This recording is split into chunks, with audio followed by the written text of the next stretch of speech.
सातवां अध्याय। श्री नारायण जी के 24 अवतारों का पितामह ब्रह्मा जी द्वारा वर्णन करना। पितामह ब्रह्मा जी बोले, हे नारद, श्री नारायण जी का पहला अवतार सनक, सनंदन, सनातन तथा सनत कुमार के रूप में मेरी नाक से उत्पन्न हुआ था। वे प्रभु ऋषि का रूप धारण कर सदा भगवत भजन में लीन रहते थे। उस तपस्या के फल से वे अनेक कल्प बीतने पर भी 5 साल की उम्र वाले ही बने रहते हैं। श्री नारायण जी ने दूसरा अवतार वाराह का ग्रहण किया था। उस अवतार को लेने का कारण यह था कि जिस वक्त श्री परम प्रभु ने मुझे सृष्टि रचने की आज्ञा दी, उस वक्त मैंने कमल के पत्ते द्वारा पृथ्वी का निर्माण किया था। उस पृथ्वी को हिरण्याक्ष नामक दैत्य पाताल में उठा ले गया। तब मैंने वैकुंठनाथ श्री नारायण जी से यह प्रार्थना की, हे प्रभु, पृथ्वी के बिना संसारी जीव कहाँ रहेंगे। उस समय श्री नारायण जी ने वाराह रूप धारण कर पाताल में जा हिरण्याक्ष का वध किया और पृथ्वी को जल से बाहर निकालकर उसे अपनी महिमा से स्थिर किया। यह पृथ्वी कर्मों का फल देने वाली है। जो प्राणी जैसा शुभ अशुभ कर्म करता है, उसका वैसा ही फल प्राप्त करता है। श्री प्रभु ने तीसरा अवतार यज्ञ पुरुष का धारण किया तथा संसारी राजाओं को यज्ञ करने की विधि बताकर कृतार्थ किया। श्री भगवान का चौथा अवतार हयग्रीव रूप में उत्पन्न हुआ। उस वक्त उन्होंने वेद शास्त्र चुरा ले जाने वाले मधु कैटभ नामक असुर को पाताल में जाकर मारा और उससे वेद लाकर मुझे दिए। पांचवा अवतार धर्म नामक ऋषि द्वारा मूर्ति नामक कन्या के गर्भ से नारायण रूप में हुआ। वे अवतारी भगवान उत्तराखंड में बद्री केदार नामक स्थान में बैठे हुए इस अभिप्राय से तपस्या करते हैं ताकि संसारी लोग भी मुझे देखकर तपस्या करने में प्रवृत्त हों। श्री हरि ने छठा अवतार कपिल मुनि के रूप में लेकर अपनी माता देवहूति को सांख्य योग का उपदेश देकर मुक्ति प्रदान की। सातवां अवतार दत्तात्रेय के रूप में लेकर राजा यदु को ज्ञानोपदेश दिया, जिसके प्रताप से वह मुक्ति पद को प्राप्त हुआ। दत्तात्रेय जी ने अपने 24 गुरु बनाए थे। पर ब्रह्मा परमेश्वर का 8वां अवतार ऋषभ देव के रूप में हुआ। उन्होंने जगत में जैन धर्म का प्रचार किया। 9वें अवतार में राजा पृथु बनकर श्री नारायण जी ने अपने पिता वेणु को नरक में जाने से बचाया और गौ रूपिणी पृथ्वी को धोकर उसमें से समस्त वनस्पतियों को दूध के समान निकाल लिया। फिर उन्होंने जो पहाड़ पृथ्वी पर फैले हुए थे, उन्हें इकट्ठा करके उत्तराखंड में स्थापित कर दिया और फिर पृथ्वी पर प्राणियों के निवास करने के लिए नगर तथा गांवों का निर्माण किया। 10वें मत्स्य अवतार में प्रभु ने राजा सत्यव्रत को प्रलय काल का प्रत्यक्ष दर्शन कराया। 11वें अवतार में कच्छप रूप में सिंधु मंथन के समय भगवान ने अपनी पीठ पर मंदराचल पर्वत को धारण कर समुद्र से 14 रत्नों को निकाला। समुद्र मंथन के समय ही 12वां अवतार धन्वंतरी वैद्य के रूप में वनस्पतियों को हाथ में लिए समुद्र से हुआ। समुद्र से अमृत निकालने पर जब देवता और दानव उसे पीने के लिए आपस में झगड़ने लगे, तब प्रभु ने 13वां मोहिनी अवतार रखकर अपनी सुंदरता से असुरों को मोहित कर लिया और वह अमृत लेकर देवताओं को पिला दिया। 14वां नरसिंह अवतार लेकर श्री नारायण भगवान ने दैत्य हिरण्यकश्यप को मारकर अपने परम भक्त प्रहलाद के प्राणों की रक्षा की। 15वां वामन अवतार लेकर प्रभु ने राजा बलि से 3 पग भूमि का दान लेकर देवताओं को प्रदान कर दी। 16वां हंसावतार लेकर नारायण जी ने सनत कुमार जी को ज्ञान का उपदेश देकर उनका अहंकार दूर किया। 17वें नारायण अवतार में प्रभु ने भक्त ध्रुव को अपना साक्षात दर्शन दिया। 18वें हरि अवतार में प्रभु ने ग्रह का संहार करके गजेंद्र की प्राण रक्षा की। 19वें परशुराम अवतार में प्रभु ने हरि भक्तों को कष्ट पहुंचाने वाले अधर्मियों का वध किया और भूमि को 21 बार क्षत्रियों से हीन करके ब्राह्मणों को दान में दे दिया।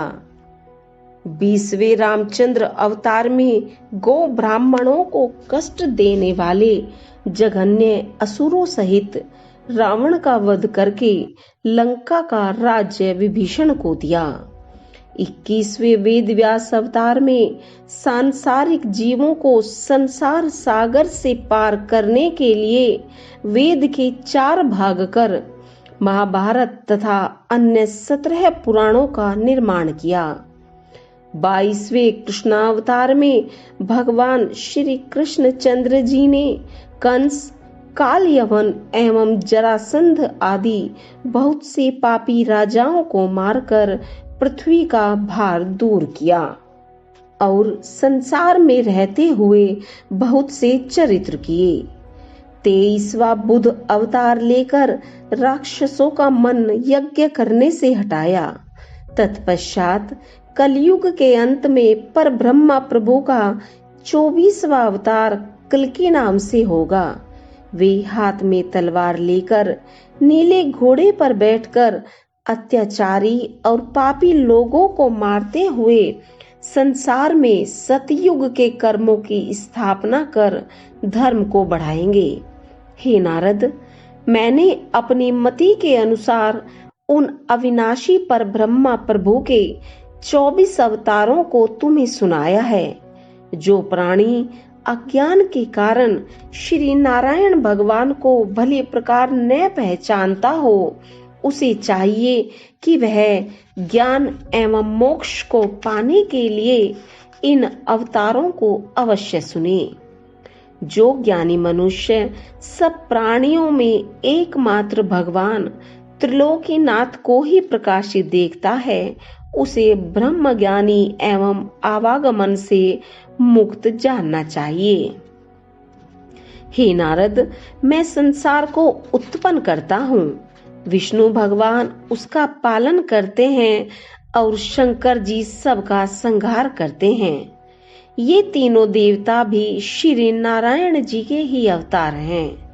संपूर्ण जगत उन पर ब्रह्मा परमेश्वर की माया में लीन होकर स्त्री, पुत्र, धन आदि के मोह जाल में फंसा हुआ है।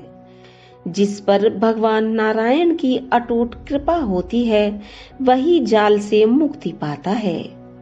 इस भव जाल से मुक्त होने के लिए पर ब्रह्मा प्रभु के ध्यान, कीर्तन एवं लीला चरित्रों के सुनने से उत्तम कोई अन्य साधन नहीं है। भगवान के अवतारों के चरित्रों का वृतांत चारों वर्णों के मनुष्यों को सुनना उत्तम कहा गया है। 8वां अध्याय श्री सुखदेव जी से राजा परीक्षित का धर्म, वेद, पुराण एवं योगाभ्यास के विषय में वृतांत पूछना।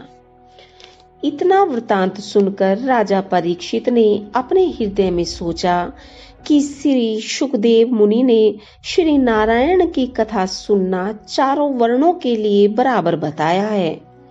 इन्होंने मुझे भी इन चारों वर्णों की सेवा में ही समझा है, इसलिए मुझे अपनी शंका दूर करने के निमित्त उन पिछले राजाओं की कथा के संबंध में पूछना चाहिए, जिन्होंने श्री नारायण के स्मरण और भजन में अपना देह छोड़ दिया था। ऐसा सोचकर राजा परीक्षित ने सुखदेव जी से कहा, हे महामुने, भगवान के अवतारों की कथा सुनकर मेरा हृदय बहुत प्रसन्न हुआ है। अतः अब मेरी इच्छा है कि मैं पर ब्रह्मा परमेश्वर श्री श्याम सुंदर के अवतारों की लीला कथा के अलावा और कोई भी कथा न सुनूं, क्योंकि इस पवित्र कथा के श्रवण करने से मनुष्य का हृदय शुद्ध तथा निर्मल हो जाता है।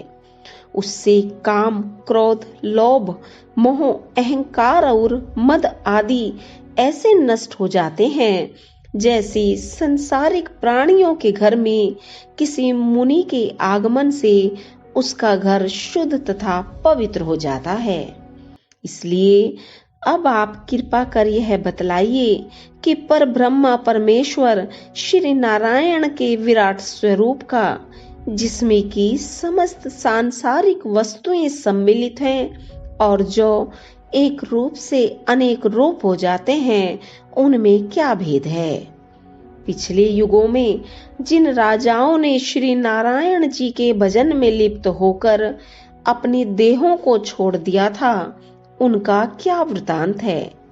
समस्त तत्वों की संख्या, श्री नारायण जी की पूजन विधि, वेद का धर्म एवं स्वरूप, शास्त्र पुराणों का महात्म्य, महाप्रलय का वृतांत, यज्ञ आदि की विधि, ब्रह्मांड और ऋषि मुनियों का वृतांत, प्राणियों के नरक से निकलने की विधि, पाप एवं अधर्म करने वाले की मृत्यु के बाद का परिणाम, संसार में कौन सा कर्म करने से प्राणी माया जाल में फंसता है, इसका वृतांत, और किन कर्मों के करने से मोक्ष प्राप्त होता है, इन सब बातों के विषय में भी मुझे बताने की कृपा करें।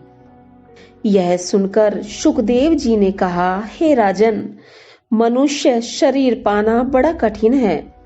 जो प्राणी मनुष्य शरीर पाकर भी श्री नारायण जी का स्मरण तथा कीर्तन नहीं करता, उसे पछताने के अतिरिक्त और कुछ नहीं मिलता है। तुमने जो बातें पूछी हैं, अब उनका हाल सुनो।